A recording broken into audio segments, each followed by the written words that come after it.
Hello बच्चों, let's see the question. The question is oxytocin is released in response to mechanical stimulation of the breast nipple. तो यहाँ पे बोल रहा है जो ऑक्सीटोसिन है वो रिलीज होता है in response to the mechanical stimulation of the breast nipple. यहाँ पे अगर हम लोग देखें इस क्वेश्चन का की कंसेप्ट तो हम लोग यहाँ पे बात करेंगे अबाउट ऑक्सीटोसिन. तो ये जो ऑक्सीटोसिन है ये कहाँ से रिलीज होता है? तो ये जो ऑक्सीटोसिन है it is released by the posterior pituitary. जो पोस्टीरियर पिट्यूटरी होता है वो यहाँ पे दो ही हार्मोन को रिलीज करता है. One is the vasopressin and the other is the oxytocin. तो ऑक्सीटोसिन का जो दो मेन रोल होता है इन फीमेल्स में वो हम लोग यहाँ पे देखेंगे.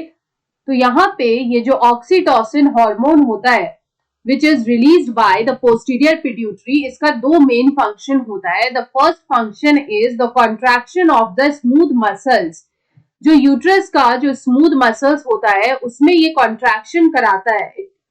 यहाँ पे contraction of the smooth muscles of the uterus it is done by oxytocin. तो इससे यहाँ पे क्या होगा कि लेबर जो होता है वो यहाँ पे इंड्यूस होता है. Thus it induces labor and it leads to child birth. तो यहाँ पे इसका जो मेन रोल हुआ वो हुआ इन द चाइल्ड बर्थ या फिर in the birth of the child, क्योंकि वो यहाँ पे लेबर जो है वो इंड्यूस कराता है by the contraction of the smooth muscles of the uterus. Second जो ऑक्सीटोसिन का मोस्ट इंपॉर्टेंट रोल होता है वो होता है ejection of the milk. Ejection of the milk from memory glands. तो मैमरी ग्लैंड से जो मिल्क का इजेक्शन होता है वो भी यहाँ पे कराता है ऑक्सीटोसिन. इसलिए हम लोग ऑक्सीटोसिन को मिल्क इजेक्शन हार्मोन भी बोलते हैं.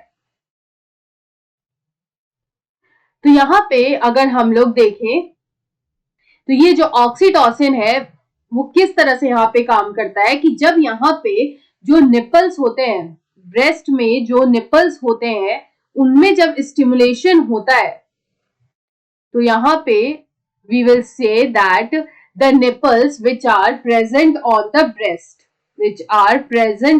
breast, या फिर mammary gland, जब उनमें यहाँ पे स्टिमुलेशन होता है तो ये जो स्टिमुलेशन होता है इसको हम लोग बोलते हैं suckling stimulation.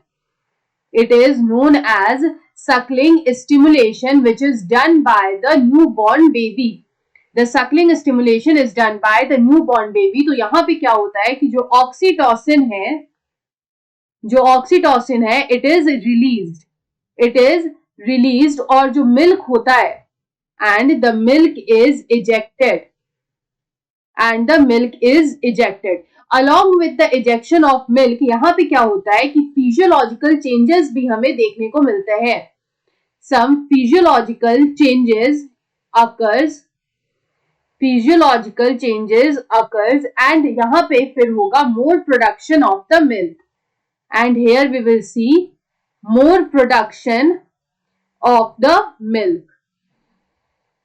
तो यहाँ पे अगर हम लोग देखें तो ऑक्सीटोसिन का जो मेन दो फंक्शन होता है वो होता है contraction of the smooth muscles which induces labour and thus leads to child birth, and the second is the ejection of milk from the mammary glands. तो यहाँ पे अगर हम लोग देखें तो ये दो फंक्शन होता है ऑक्सीटोसिन का.